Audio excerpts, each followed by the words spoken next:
Hello സുഹൃത്തുക്കളെ, welcome to my space channel. ലോകത്തിലെ തന്നെ ഏറ്റവും വിലയുള്ള വിഷം ഏതാണെന്ന് നിങ്ങൾക്കറിയാമോ? അതായത് കോടിക്കണക്കിന് രൂപ വില വരുന്ന വിഷം. അങ്ങനെ ഒരു വിഷമുണ്ട്. ലോകത്തിലെ ഏറ്റവും വിലയുള്ള ദ്രാവകങ്ങൾ പരിഗണിച്ചാൽ തേൾ വിഷം അതിൻ്റെ മുകളിൽ തന്നെ വരും.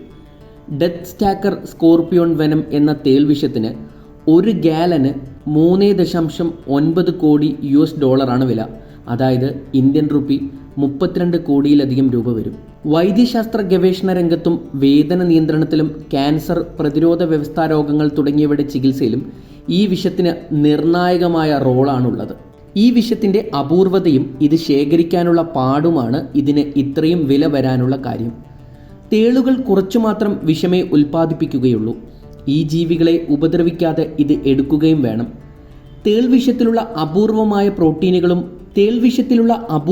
പ്രോട്ടീനുകളും പെപ്റ്റൈഡുകളുമാണ് വൈദ്യശാസ്ത്ര രംഗത്ത് ഇതിന് വലിയ സാധ്യതകൾ ഉണ്ടാക്കി കൊടുക്കുന്നത്. ക്ലോറോടോക്സിൻ എന്ന രാസവസ്തു ഇതിന് ഉദാഹരണമാണ്.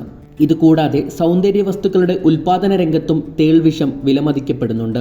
തേളുകളുടെ ശരീരത്തിൽ മെഷീനുകൾ ഉപയോഗിച്ച് ചെറുതായി സമ്മർദ്ദം കൊടുത്തോ അല്ലെങ്കിൽ ഇലക്ട്രിക് ഷോക്കുകൾ നൽകിയോ ആണ് തേൾ വിഷം ശേഖരിക്കാറുള്ളത്. വളരെ ശ്രദ്ധാപൂർവം വിഷം ശേഖരിച്ച ശേഷം ഇത് സൂക്ഷിച്ചു വയ്ക്കും. തുർക്കിയിൽ ഓറൻലർ എന്ന വ്യക്തി തേളുകൾക്കായി ഒരു ഫാം നടത്തുന്നത് ലോക ശ്രദ്ധ നേടിയ സംഭവമാണ്. 20,000-ലധികം തേളുകളാണ് ഇദ്ദേഹത്തിൻ്റെ ഫാമിൽ കഴിയുന്നത്. ആൻഡ്രോക്ടോനസ് തുർക്കിയൻസിസ് എന്ന വിഭാഗത്തിൽപ്പെടുന്ന തേളുകളാണ് ഇവ. ഇക്കൂട്ടത്തിൽ ഏറ്റവും വിലയുള്ള വിഷം ഡെത്ത് സ്റ്റാക്കർ സ്കോർപിയോൺ എന്ന തേളിൻ്റേതാണ്. വടക്കേ അമേരിക്കയിലും മധ്യപൂർവ്വ ദേശങ്ങളിലും ഥാർ മരുഭൂമിയിലും മധ്യേഷ്യയിലുമൊക്കെ കാണപ്പെടുന്ന ഈ തേൾവർഗം ലോകത്തെ തന്നെ ഏറ്റവും അപകടകാരികളായ തേളുകളിലൊന്നാണ്.